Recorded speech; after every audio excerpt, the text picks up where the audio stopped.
ফলের মালিক ওই সুযোগ বুঝে বলল, যুবক যুবক, আমার কাছে মাফ নিতে হইলে দুইটা শর্ত আছে, দুইটা শর্ত না মানলে আমি তোমাকে ক্ষমা করব না।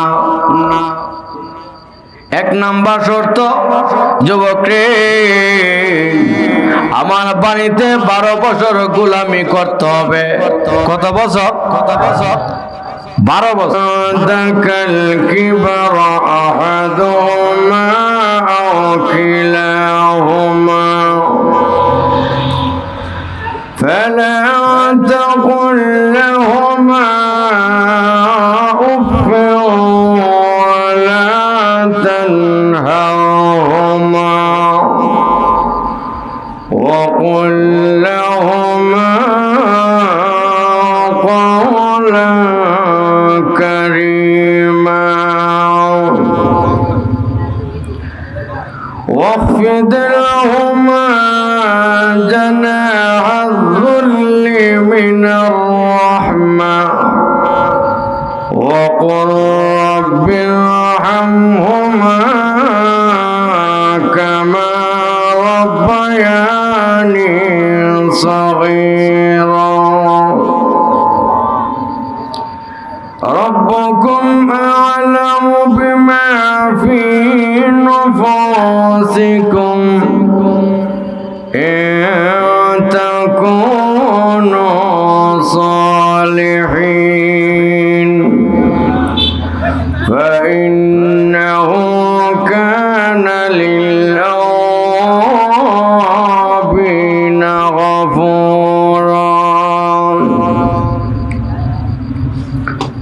وقال رسول الله صلى الله عليه وسلم هما جنتك ونارك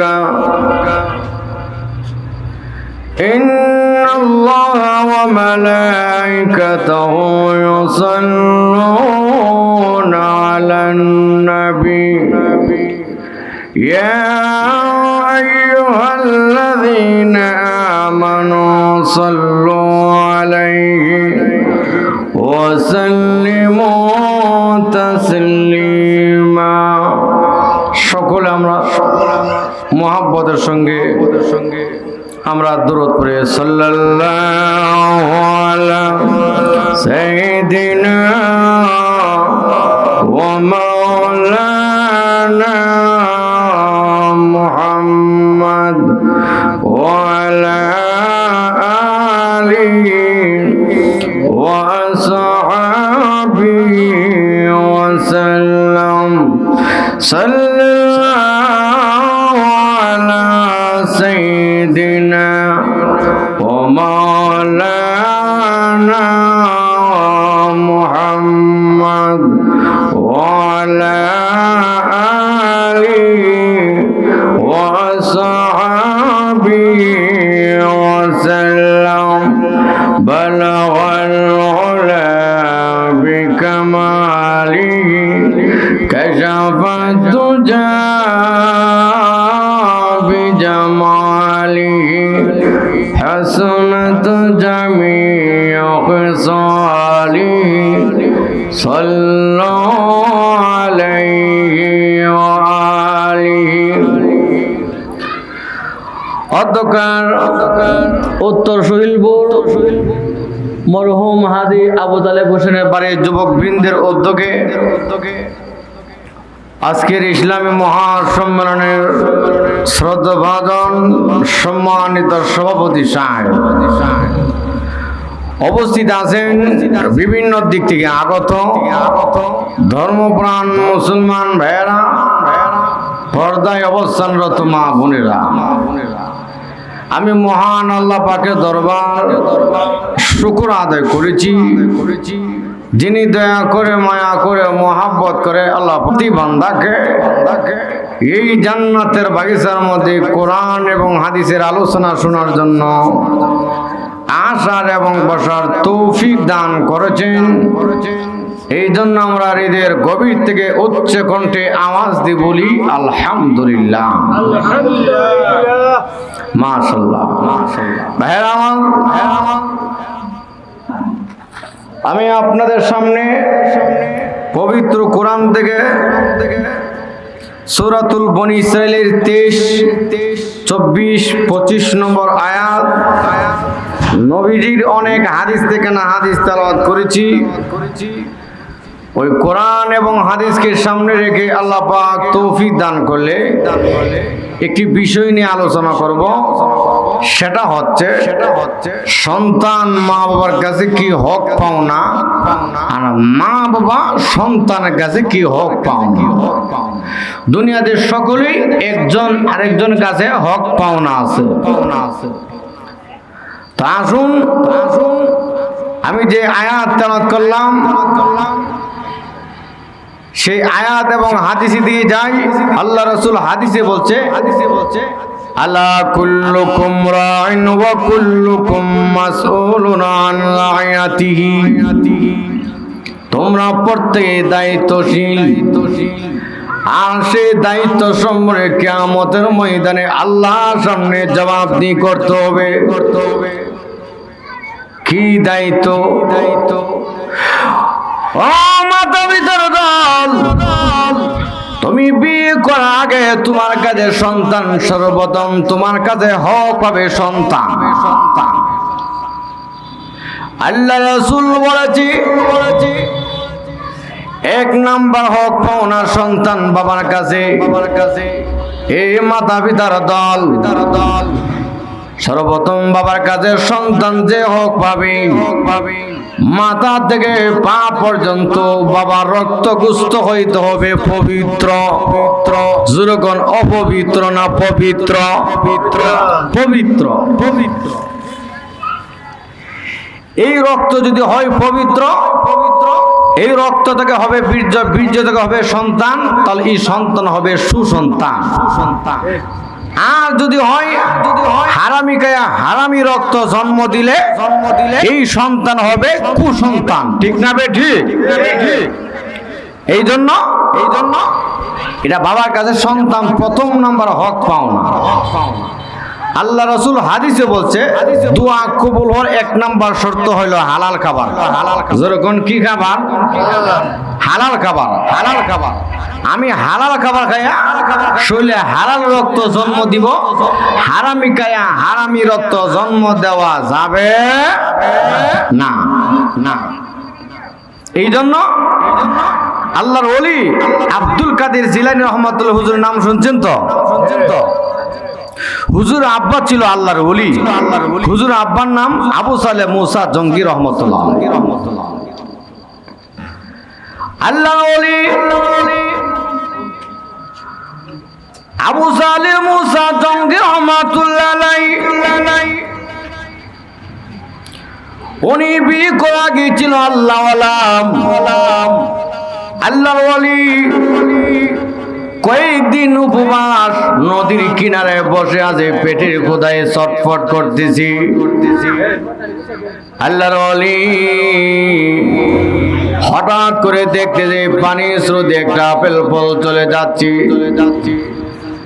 আল্লাহর ওলি ফলটা উঠাইয়া খেয়ে ফেললো। খাওয়ার সাথে রাতি মনে ধাক্কা লেগেছে। এই আবু সালেহ মুসা, ফলটা দেখেছ, ফলের তো একজন মালিক আছে। মালিক যদি ক্ষমা না করে তাহলে আল্লাহ ক্ষমা করবে না। উনি চিন্তায় পড়ে গেল, আমি অন্যায় করেছি, অপরাধ করেছি, কি করতে পারি?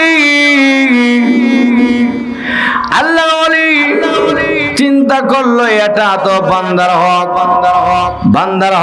বান্দা ক্ষমা না করলে আল্লাহ ক্ষমা করবে না। আল্লাহর ওলি রওনা হয়ে গেল পানির স্রোত যেই দিক থেকে এসেছে ওই দিকে যেতে যেতে যেতে যেতে যেতে গিয়া দেখে নদীর কিনারে ফলের বাগান জ্বলন্ত মালিক হয়ে গেল। মালিক আমাকে মাফ করে দেন, আমাকে ক্ষমা করে দেন।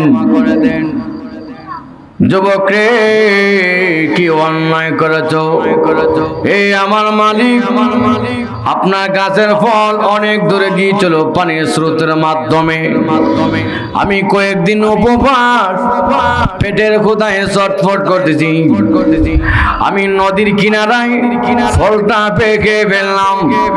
খাওয়ার সাথে রাতে মনে চিন্তা এসেছে, এই ফলটা দেখেছি ফলে তো একজন মালিক আছে। আপনি যদি মাফ না করেন আমার আল্লাহ আমাকে ক্ষমা করবেন, আপনি আমার মাফ করে দেন। ফলের মালিক এমন যুবক তো জীবনে পাইলাম। এই সুযোগে যুবকরা আমি টেস্ট করতেব কেমন বুজুর্গ, কেমন আল্লাহ আল্লাহ, যাচাই বাছাই করা দরকার আছে নি। এখন ফলের মালিক ওই সুযোগ বুঝে বলল, আমার কাছে মাফ নিতে হইলে দুইটা শর্ত আছে, দুইটা শর্ত না মানলে আমি তোমাকে ক্ষমা করব না। এক নাম্বার শর্ত, যুবক রে, আমার বাড়িতে 12 বছর গোলামি করতে হবে। কত বছর? 12 বছর। আচ্ছা গণ, সুহিলপুরের যুবক আম গাছের নিচে জায়গা যাওয়ার পর একটা গাছ পাকড়া আম পাইছে। আমটা পাইয়া খাইছে, খাইয়া দেখে আমরা মিঠই লাগে। যখন মিঠই লাগে হে কব আমের জাত বালা আছে, আরো গাছের উপরে তাকে আম নিয়ে আরো আসছে। যদি দেখে আম আছে হে কব আমের জাত বালা রে, আমরা মিঠা আছে, রাত্রে বেলা বস্তা লইয়া, ঠিক না? হে নিয়ত করবো রাত্রে বেলা বস্তা লইয়া। আর মানে যদি দিকালা এই যুবক আমার কাছে আম খাইলে তো মাফ লাগে, হে জুতা মুতা ফালাই দৌড় দিব। হে কব আমার রিজিকে আসি না, আমার বলে মাফ নিতা না। হে সুইলপুরের যুবক না, এটা বান্দা হক, যতক্ষণ পর্যন্ত বান্দা ক্ষমা না করবে আমার আল্লাহ ক্ষমা করবে না। আমি আলেম হইয়া বক্তা হইয়া যদি আপনার হক মাইরা কবরে যায় আল্লাহ ক্ষমা করবে না। আমি আলেম হইয়া যদি আপনাকে মুখের মাধ্যমে কষ্ট দিয়া কবরে যায়, হাতের মাধ্যমে কষ্ট দিয়া কবরে যায়, টাকা পয়সা আত্মসাৎ, জায়গা জমি আত্মসাৎ করে কবরে যায়, যতক্ষণ পর্যন্ত আমার আল্লাহ ক্ষমা না করবে, আল্লাহ ক্ষমা না করলে, বান্দা যদি ক্ষমা না করে আমার আল্লাহ ক্ষমা করবে না। জোরে কোন ঠিক না বেঠিক? এখন তো চিন্তায় পড়ে গেল, এর তো মালিকের অধিকার বেশি, বান্দার হক অত্যন্ত কঠিন।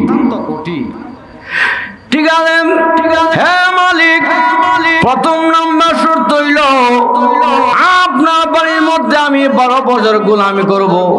বাড়িতে চলে গেছে, বাড়িতে গিয়ে গভীর রাতে আবার আবু সালেহ মুসা জঙ্গে সেজদায় পড়ে কান্দে, প্রভু গো আল্লাহ, আপনার নাম গাফফার, আপনার নাম রহমানুর রহিম, আমাকে মাফ করে দেন। আল্লাহ আমি গুনাহগার, দুনিয়া বান্দা হক নষ্ট করেছি, আপনি আমাকে ক্ষমা করে দেন। সেজদায় পড়ে কান্না শুরু করে দিয়েছি। ওই মালিকের কান্নার কারণে ঘুম ভেঙে গেছি। সোজা হয়ে দেখে আবু সালেহ মুসা জঙ্গি সেজদায় পড়ে কান্দে আল্লাহ দরবারে। সকালবেলা মালিকে ঘোষণা করলো, যুবক রে, তুমি সাধারণ যুবক নও, ও যুবক, তুমি আমার বাড়ির এখন গোলাম নও, বাকি জিন্দেগি তুমি আমার বাড়ির মেহমান হয়ে গেছ।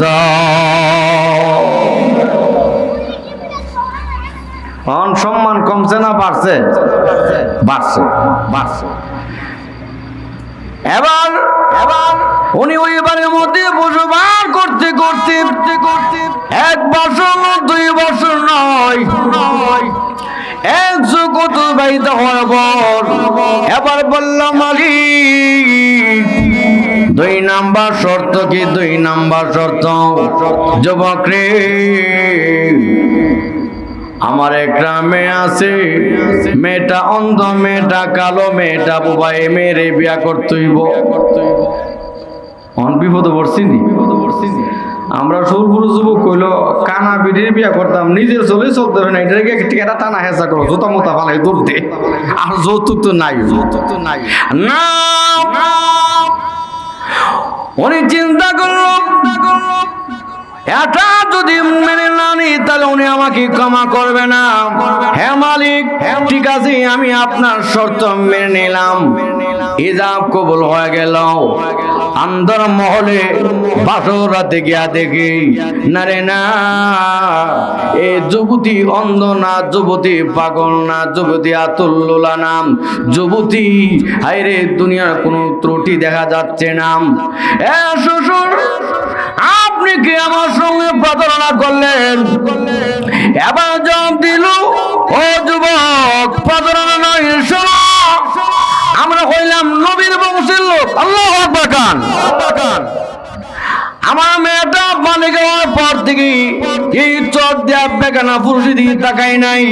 আমার মেয়েটা পানি খাওয়ার পর থেকে এই পা দিয়ে বেগানা পুরুষের বাড়িতে যাই নাই।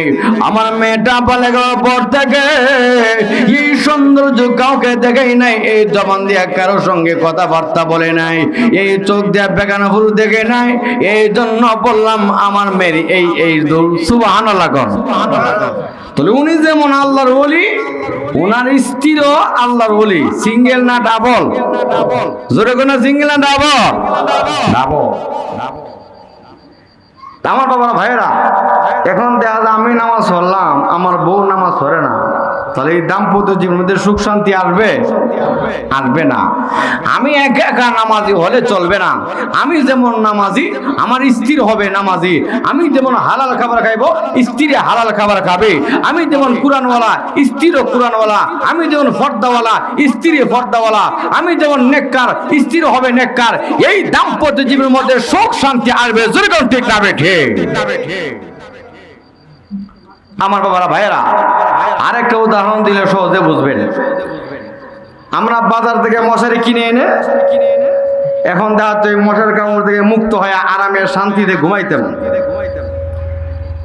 মশারির টাঙ্গায়া অর্ধেক শরীর মশারির বাহিরে, অর্ধেক ভিতরে। আচ্ছা, কোন মশারি অর্ধেক শরীর বাহিরে থাকলে মশার কামড় থেকে মুক্ত থাকা যাবে? যাবে না। মশার কামড় থেকে আরামে শান্তিতে ঘুমাইতে হলে পুরা শরীরটা মশারির ভিতরে ঢুকাইতে হইব। ঠিক না? ঠিক ঠিক তদ্রুপ শরীর পরে লোক, আমি যদি আমার ফ্যামিলি দাম্পত্য জীবনের মধ্যে সুখ শান্তি চাই, আমি যেমন নামাজি, স্ত্রী হবে নামাজি। আমি যেমন কুরআনওয়ালা, স্ত্রী হবে কোরআনওয়ালা। আমি যেমন আল্লাহওয়ালা, স্ত্রী হবে আল্লাহওয়ালা। আমি যেমন ফর্দাশীল, স্ত্রী হবে ফর্দাশীল। আমি যেমন হালাল খাবার খাইবো, স্ত্রী হবে হালাল খাবার খাইবে। তাহলে এই দাম্পত্য জীবনের মধ্যে সুখ শান্তি আসবে। এই মহিলা করে আসবে আল্লাহওয়ালা, এই মহিলা করে আসবে আলেম, এই মহিলা করে আসবে হাফেজ, এই মহিলা করে আসবে মুফাসসির, মুহাদ্দিস, ফির, মাসাইক, আল্লাহওয়ালা। যেরকম ঠিক না বেঠে? আমি হুজুর, আমার বউ নামাজ পড়ে না, এই মহিলা করে শান্তি আসবে? আসবে না। সমাজে দেখবেন যে অমুক দিক খুব আল্লাহওয়ালা, তার ছেলে মেয়ে দেখা যায় নামাজ পড়ে না, এমন আছে কি? আছে না? আছে। আবার দেখা যায় অমুক দিক গুরু চোর, হে ছেলে মেয়ে দিয়ে আবার ভালো, এমন আছে কি? আছে না? আছে। কেন? মহিলা ভালো, মহিলা যতটুকু পারে নামাজ পড়ে, পর্দা করে, হালাল খাবার খা। এই জন্য মার তাসিরটা ছেলে মেয়ে বেশি পা, মার প্রভাবটা ছেলে মেয়েদের বেশি পড়ে। কেন পড়ে? মা তো 10 মাস 10 দিন বুঝাবে সন্তানকে নিয়ে, করবে নিয়ে। এই জন্য মার প্রভাবটা বেশি পা। দেখবেন মা যদি হয় মেধাবী, ছেলে মেয়ে বেশিরভাগ মেধাবী হয়। মা যদি হয় বর্বরা, ছেলে মেয়ে বেশিরভাগ বর্বরা হয়। না হইতে দেখবেন বাপ দিয়ে তো বড় জ্ঞানী বুদ্ধিজীবী, ছেলে মেয়ে বর্বরা। কেন বর্বরা? ওই মহিলা বর্বরা, সেই জ্ঞান বুদ্ধি নাই। আবার গেদা বাপ সরল একদম, দুনিয়ার কোনো কিছু বুঝে না, কিন্তু দেখা যায় ছেলে মেয়ে একটা, তার একটা বাক্যা। এমন আছে কি? আছে না? আছে। কেন? ওই মহিলা চালাক চতুর, বাঘ সরল সহজ থাকলেও মহিলা মা যে সালাক চতুর এই জন্য মার তাসিরটা ছেলে মেয়ে বেশি বাঁকা জোরে কোন ঠিক না বেঠিক এই জন্য শরীর পরে মহিলা যদি করি আল্লাহ ওই মহিলার করে আসবে নেককার, এই মহিলার করে আসবে আল্লাহওয়ালাম, নামাজওয়ালা, কোরআনওয়ালা, জিকিরওয়ালাম। এই জন্য মহিলা হইতে হবে নামাজি। আমাদের সমাজের মধ্যে 4টা দিক থেকে আমরা বিয়া শাদী করাই, যখন ঠিক না বেঠিক। 1 নাম্বার হইল আমরা দেখা যাচ্ছি সুন্দর সুন্দর হইলে বউটা সুন্দর আছে, কিচ্ছু লাগতো না। সুন্দরের পাগল আসেনি, সুন্দর যে কিচ্ছু লাগতো না। এখন দেখা যাও এই সুন্দর মেয়ে বিয়া শাদী করানোর পর এখন দেখা যাচ্ছে কি এই সুন্দরের পাগল হইয়া এই যুবক মনে যা চা তা করে মাতা পিতার সঙ্গে বেয়াদবি করে খারাপ আচার আচরণ করেই এই যুবক সুন্দরের কোনো সমস্যা নাই, তবে তার মধ্যে কিছু গুণ থাকার দরকার। গুণ থাকার দরকার আছে কি আছে না? আছে। 2 নাম্বার আমরা বিয়া শাদী করাই ধন সম্পদ দীক্ষা। ধন সম্পদ যদি থাকে তখন বলে কম জাত বিয়া করাইলে এর একটা ভবিষ্যৎ আছে, মেয়েটার সম্পদ আছে। এমন আছে কি আছে না? মেয়েটার সম্পদ আছে এই কথা বলে বিয়া শাদী করাই না। এখন ধন সম্পদের কারণে বিয়া শাদী করানোর কারণে এখন জামাই যদি তিরিমিরি করে, এখন বউ হুমকি দেয়, বেশি লাফালাফি করলে নারী নির্যাতন মামলা দিয়া 14টা বাজাইলাম। এমন হুমকি দেখি দেই না দে। কাজে ধন সম্পদ দিকে পাগল হওয়া যাবে না। ধন সম্পদ টাকা পয়সাকে প্রাধান্য দেওয়া যাবে না। 3 নাম্বার হইল গোষ্ঠীর একটা বাহাদুরি দেখা, যে আমার তো গোষ্ঠী নাই, অমুক গোষ্ঠীটা বড় আছে, এখানে বিয়া করাইলে লাঠিরও দরকার আছে। আছে কি আছে না? বাইরে বাইরে করে দরকার আছে না? এখন দেখা যা এর গোষ্ঠী নাই, এখন গোষ্ঠী দিকা বড় বাড়ির বিয়া শাদী করেছে গোষ্ঠীওয়ালা লাঠি দিকা। অন বিয়া শাদী করানোর পরে এখন দেখা যা এ যে বরে মারপিট করে, শ্বশুর বাড়ির গোষ্ঠী আয়া লাঠি বেন্দালে হের কেল্লার মধ্যে বাড়ি দিছে। ইন্না লিল্লাহ, এই বিয়া দি করছিলাম আরেক গোষ্ঠীর উপর বাড়ি দিত, এখন দিকে লাঠি পড়ছে আমার কেল্লার মধ্যেই। তাহলে লাঠি দিকা বিয়া শাদী করা যাবে না, গোষ্ঠী দিকা প্রাধান্য দেওয়া যাবে না। জোরে কোন ঠিক না বেঠিক? 4 নাম্বার রাসূল বলছে বলি দিনিয়া। দিন কি? মেয়েটা নামাজি, মেয়েটা মহিলা মাদ্রাসা পড়া নামাজ শিখছে, পর্দা শিখছে, দিন শিখছে। এই যুবক, এই মেয়েটাকে তুমি বিয়া করলে, এই মেয়েটা তুমি সুহিলপুর রাখা সৌদি আরব চলে গেল, এই মেয়েটা তোমার সতীত্ব নষ্ট করবে না, তোমার মাল সামান নষ্ট করে পরকিয়া কাজে লিপ্ত হবে না। এই যুবক, এই দিনকে প্রাধান্য দিলেই তুমি সৌদি আরব চলে গেল, 1 বছর 2 বছর 3 বছর 4 বছর আজীবন না আসলো, এই মেয়েটার সতীত্ব নষ্ট করবে না। এই মেয়েটা ঘরে বসে কোরআন পড়বে, নামাজ পড়বে, দোয়া করবে, দোয়ার বদৌলতে বিপদ থাকলেও মহান আল্লাহ পাক তোমাকে সুস্থ করবে, বিপদ থেকে আল্লাহ উদ্ধার করবে। জুরগান ঠিক না বেঠিক? এই হলো সতী নারীর বরকত। আর ওই অসৎ নারী যদি হয় তোমার ঘরে দেখা পরকিয়া করবে, জিনা করবে, এই জিনার কারণে তোমার রুজিতে বরকত দিবে না, এই জিনার কারণে এই ঘরের মধ্যে রহমত আসবে না, এই জিনার কারণে তোমার উপর গজব, বিবির উপর গজব, এই পরিবারের গজব। কাজেই এই অসৎ নারীকে আমরা প্রাধান্য দিব না। আল্লাহ রাসূল বলকে দিন, মেয়েটা যদি হয় সুন্দর, দিন আছে, দিনকে প্রাধান্য দাও। মেয়েটা সুন্দর নাম, ধন নাই, গোষ্ঠী নাই, মেয়েটা কিন্তু সে দিন আছে, নামাজি, আল্লাহওয়ালা, কোরআনওয়ালা, পর্দাওয়ালা, জিকিরওয়ালা, এক কথায় তাকওয়ালা, আলেমা। ওই আলেমাকে তুমি প্রাধান্য দাও। জোরে ঠিক না বেঠিক? তারা আসুন সমাজে বেশিরভাগ দেখবেন যে মহিলা ঘরের মধ্যে বেশি সরকারি করে জামার আগে আগে, শ্বশুর শাশুড়ি আগে আগে, এই মহিলা এই ফ্যামিলির মধ্যে দেখবেন বরকত আসে না। ধন সম্পদ যেমনি মনে সেমনি উড়াইলা। আর নামাজি হইলে হে খাইতেছিল কুরমা পোলাও, হে খাইব সুটকি ভর্তা দিয়ে খাইয়া সংসারটার উন্নতি করব, সে সুদি ঋণে যাবে না। সে এরকম ভাবে দেখা যাচ্ছে এক কথায় হারাম কাজে কিস্তিতে না গিয়া সে কষ্ট করে হালাল উপার্জন কইরা সে এই সংসারের দিকে উন্নতির দিকে নিবে। জনগণ ঠিক না বেঠে? তাহলে আসুন আমার বাবারা ভাইরা, তো হালালের এক কথায় হালালের অ্যাকশন আছে কি আছে না? আছে। তাহলে আসুন, আল্লাহ রাসূল বলছে তোমার এই ছেলেরে বিয়া করাইলে প্রাধান্য দিবা মেয়েটা যদি হয় দিনদার। মেয়েটা কি হয়? দিনদার। তাহলে আসুন আমার বাবারা ভাইয়েরা, এই জন্য মেয়েটা যদি হয় দিনদার, এই মেয়ের ঘরে আসবে আলেমা, আলেম, হাফেজ, নেককার, কালী, কারি সাহেব, এই হাফেজ সাহেব, বড় বড় গাউস কুতুব হইয়া দুনিয়াতে আগমন করবে ওনার গর্ভ থেকে। এই জন্য আমার বাবারা ভাইয়েরা, এটা আব্বা মার দায়িত্ব হইল সন্তানের কাছে, এটা বাবার কাছে হক পাওনা সন্তান। তা আল্লাহ রাসূল বলছে এ মাতা পিতারা দল, তাহলে আসুন মহিলার কাছে মার কাছে সন্তান কিছু হক পাবে। এটা কিভাবে? আল্লাহ রাসূল বলেছে হ্যাঁ নারী, তোমার কাছে সন্তান কিছু হক পাও না। কি হক পাও না? ও নারী, এই সন্তান গর্ভে দেওয়ার সাথে রাতে তুমি হালাল খাবার খাবে। এ নারী, এই সন্তান গর্ভে নিয়ে টিভি দেখা যাবে না, গান সিনেমা দেখা যাবে না। এ নারী, এই সন্তান গর্ভে নিয়ে মিথ্যা বলা যাবে না। তুমি সন্তান গর্ভে নিয়ে মিথ্যা বললে সন্তান মৃত্যু হবে।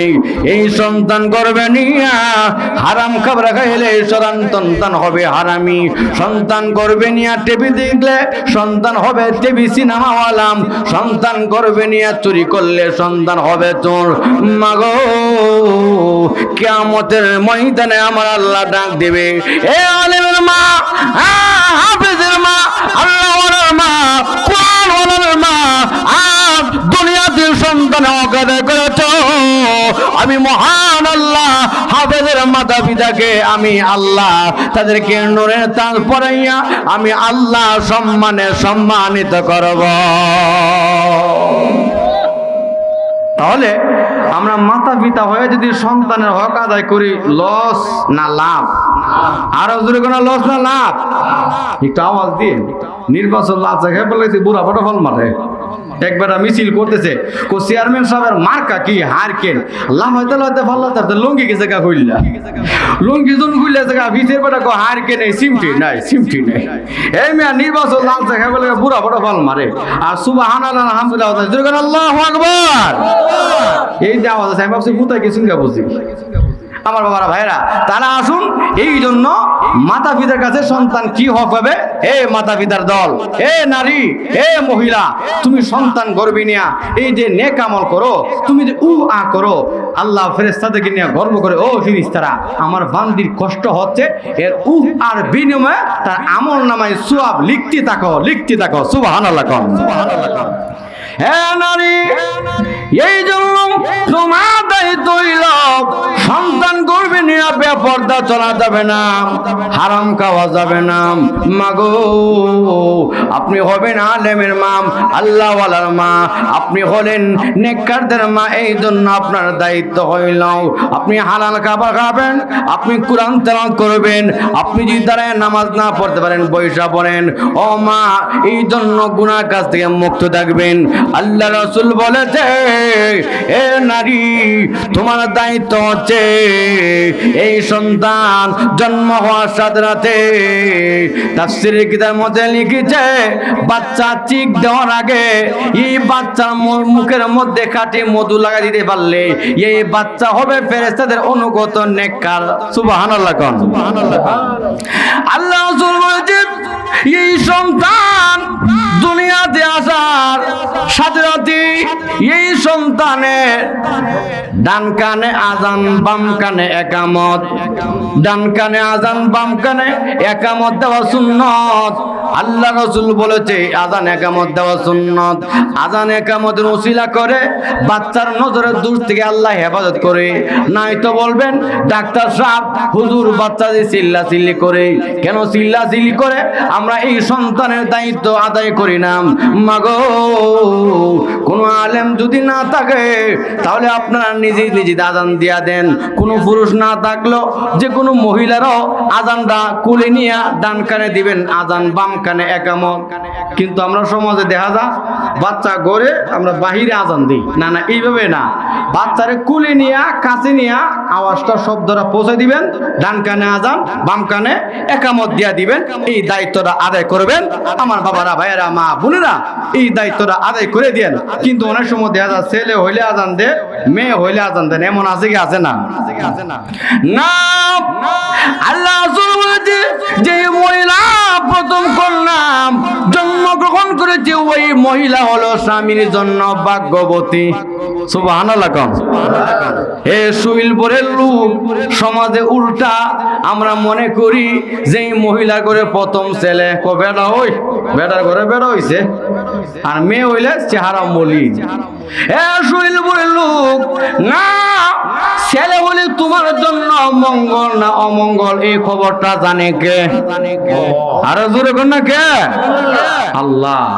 এই মেয়ে, আমি বক্তা, আমি আলেম, আমার ঘরে এক ছেলে হয়েছে, ছেলে জগতেছি, অনেক ছেলেটা হয়েছে, আবার পরে দুনিয়া এসে একটা মার্ডার করে লেছে, যে হের ফাফের কারণে আমার জেলও নিবনি।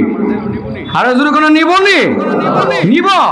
কাজে কোরআন হাদিসে এমন কোন আলোচনা নাই আল্লাহ যে করে নাই। আল্লাহ কোরআনে বলে দিছে, ছেলে চাও মেয়ে চা, এই ছেলে সন্তান হওয়ার আগে দোয়া করো। হওয়ার আগে কি করো? রব্বি হাবিলি মিনাস সালিহিন।